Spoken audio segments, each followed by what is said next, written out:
Hello mga kabiyan! So ngayon nagbabalik tayo para sa isang panibagong video in celebration of Mother's Day. So ngayong Mother's Day, ipinagdiriwang natin ang lakas at dignidad na ibinibigay ng Diyos sa mga ina. Sa likod ng bawat matatag na nanay ay may tahimik na pananampalataya na patuloy na nagbibigay lakas.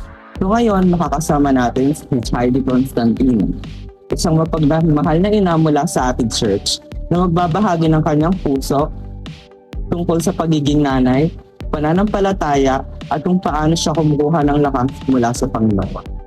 So, sa Proverbs 31 verse 25 to 28, makikita natin ang larawan ng isang babae na nababaluti ng lakas at dignidad. Hindi dahil madali ang buhay, kundi dahil ang tiwala niya ay nakasentro sa Diyos.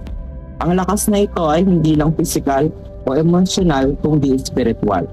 Nakaugat sa pananampalataya, karunungan at pagtitiwala sa Panginoon. So, magandang araw po. Hello po, pinagpalang umaga, tanghali sa ating lahat. So, thank you sa pagkakataon nito na binigyan niyo ako ng pagkakataon para ma-share ko sa inyo yung mga karanasan ko bilang nanay.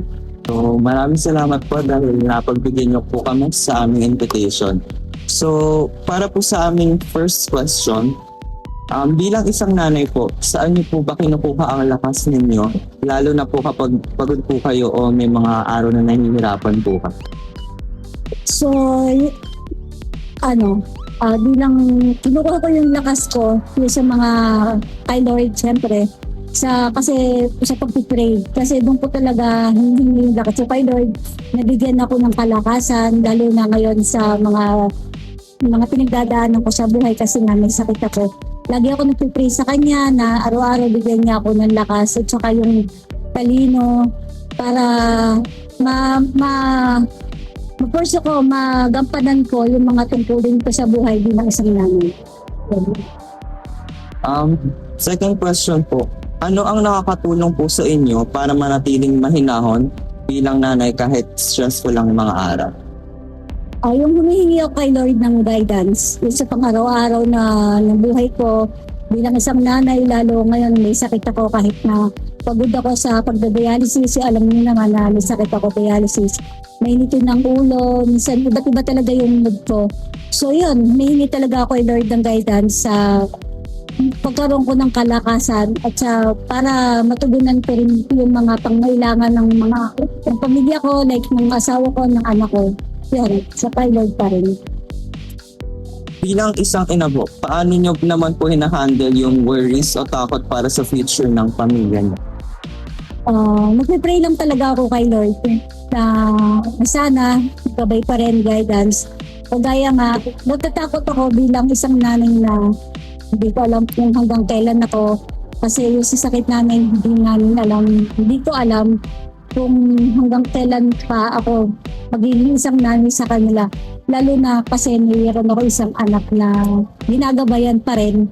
Tsaka yung sa asawa ko kasi parang pag wala yung nanay, parang kulang pa rin. Kahit ako may sakit ako pa rin yung inaano nila, yung tinatanong nila kung anong lulutuin, like yung anak ko, pag may hinahanap, nanay pa rin.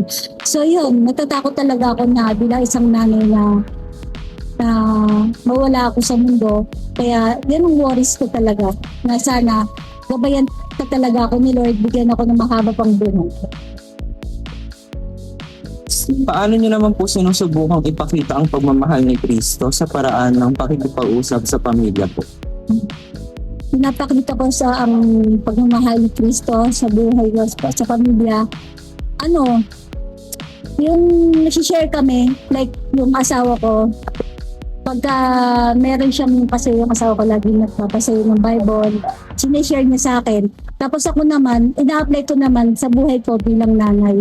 So kahit may ulo ko, kahit pagod ako, kahit may masama akong nararamdaman, talagang ina-apply ko pa rin sa sa pamilya ko bilang isang nanay. And for our last question po, ano naman po yung mga simpleng bagay o moments bilang isang nanay kung saan nakikita mong si Lord ang nagbibigay sa inyo po ng lakas sa lahat? Yung sa pang-araw-araw na pamumuhay, kahit ano yung pinagdaraanan namin sa buhay, andyan pa rin yung joy, yung strength na binibigay sa akin ni Lord para sa pamumuhay ko araw-araw sa pamilya namin, ganun. At saka yung sa mga konting yung araw-araw na binibigay na lakas sa amin ni Lord, ganun. Yun ang pinapasalamatan ko kay Lord na kahit magkakasama kami, kahit may sakit ako, binibigyan pa rin ako ni Lord ng pag-asa. Tsaka yung pangangailangan namin habang buhay, yung pag may sakit ako, sinusustain talaga niya. Ayun, yun ang pasasalamat ko kay Lord. So maraming salamat po sa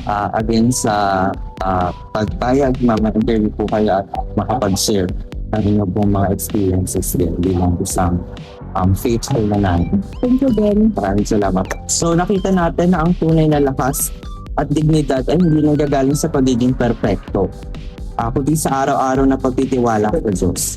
Sa bawat nanay na naglilingkod, nagsasakripisyo at nananalangin, mahalaga ang pananampalataya ninyo at mahalaga ang ginagawa niyo. Ngayong Mother's Day, pinaparangalan namin kayo at nagpapasalamat kami sa Diyos para sa inyo. So mga kabihan, sa inyong mga nanay, sa lahat ng nanay ng CBC, Happy Mother's Day po.